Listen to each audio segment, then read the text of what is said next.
Hi YouTube, it's Kathy and this is my weekly entertainment wrap-up for October 11th through 17th. This week I read 2 books, I watched 5 shows, I watched 4 movies, and I listened to 2 books. I broke my streak of forgetting to talk about things on the previous wrap-ups. We can go right into what I actually read this week. First, I finished Where Dreams Descended. This is the first in a duology that has to do with magic, and it very much just makes me think of Chapter Kate because they love this magic competition type of setting, and if they haven't already read this, I hope they do. Our main character is the top performer in this bar kind of in the middle of the woods where she uses magic to dazzle people, and it's kind of a casino type of setting.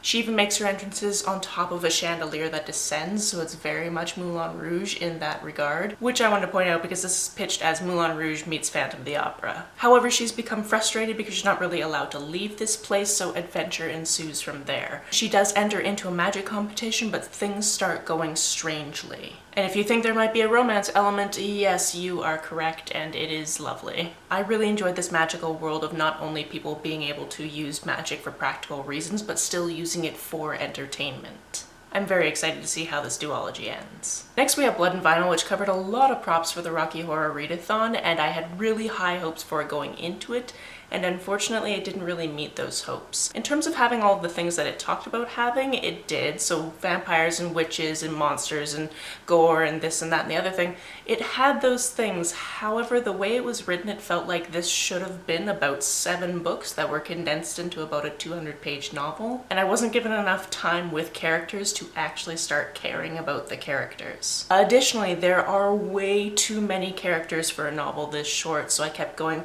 who is this? Whose side are they on? What is their role in this? And also pretty much every single person you had to know their eye color, which was just too much for such a short amount. Interestingly enough, this appears to be the first in a series, although it came out this year, so the rest of the series is not out, but I don't think I'll be continuing it. On to the shows I watched this week. We got into the 3rd season of The Man in the High Castle. Obviously being 3 seasons in, there's not much I can say without being in spoiler territory, but we finally got to a point where a couple of characters reconnect, and I was very much rooting for that to happen, just to see what the dynamic would be because I find it very interesting. We also watched the entire 1st season and the 1st episode of the 2nd season of Master of None.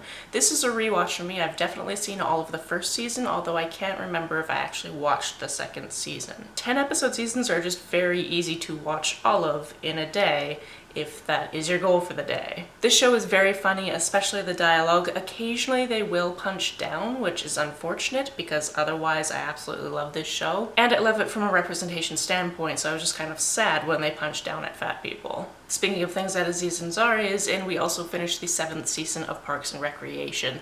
Obviously, wonderful show. This is not the last time I'll watch it. I will watch it over and over and over again. New Girl is a show that my roommate is working her way through, so occasionally I'll just sit down and be like, oh, okay, what has happened since the last time I was here? Because, oh, apparently these people are engaged, or this thing happened, or what happened to this character. I love having a show like that where I can just float in and out of actually watching the episodes and still really enjoy it. And then yesterday, all 3 roommates started watching Fargo. We watched the first 6 episodes. There's 10 episodes in a season. We're very excited to get to the 3rd season because I love Ewan McGregor and he plays twins in that season. But this season is just so full of people that you're like, oh, holy crap, it's that actor. And that happens all the time, and it's wonderful. This show is very, very good, and I can't wait to see how this season plays out. It's my understanding that each season is self-contained as well, which is very interesting. On a little bit of a downer note, the first movie I watched this week is I'm Thinking of Ending Things. I read this book a while ago, really enjoyed it, like years and years and years ago, and from what I can remember of it, this movie was not that book. It was also way too long at 2 hours and 14 minutes, and I apologized after we watched it because it was not as good as the book at all. It didn't even reveal the things from the...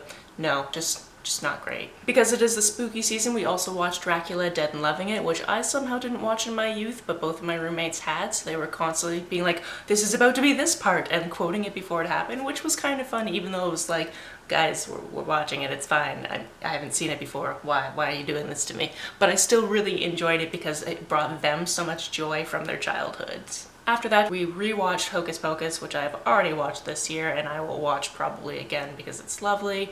It's a great family film. 1993 was just very nice to us. However, while we were watching it, for one reason or another, I looked up Sarah Jessica Parker to figure out something. I can't remember which detail we were looking about her, but one of the first things on the page is who her spouse is, which is Matthew Broderick, which none of us had known because we don't really follow celebrities. So because of that, we then ended up watching Ferris Bueller's Day Off. This was a very big day of movies. It went pretty late. There were many drinks, but it was wonderful roommate bonding time. On to the books that I listened to this week, the first one being Hello Girls. This one is about two characters, one who is high class and one who is lower class, and both of them have problems with their family, and this basically just comes to a head and an adventure ensues. I don't know how much to say about this because it seems like it's going to be a quiet friendship story that just takes place in their town, and then all of a sudden things change and the stakes get higher and higher and higher and higher. And that was very stressful to listen to, and a little bit of it was far-fetched for sure. I have so many questions about the morality and what's going to end up with the wreckage that they left behind, and it's a full throttle time.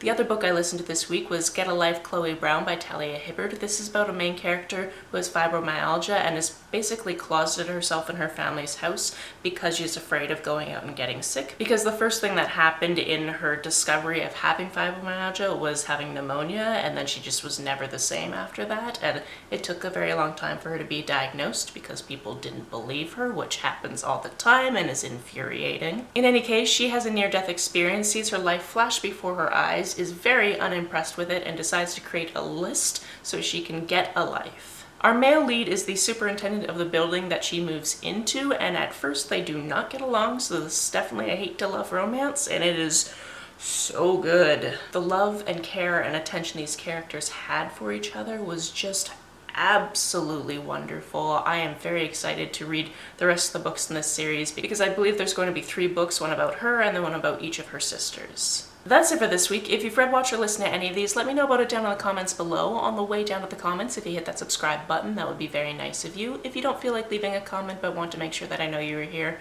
just leave me an emoji or a smiley face if you're on your keyboard. Some people have asked if there's a way to financially support this channel, so I set up a Ko-fi account, which is a digital tipping service. The link for that is down below, as well as the link to my PayPal and my Amazon wishlist in case you would like to buy me a book. You can like and share this as you see fit, and I will see you very soon. Bye!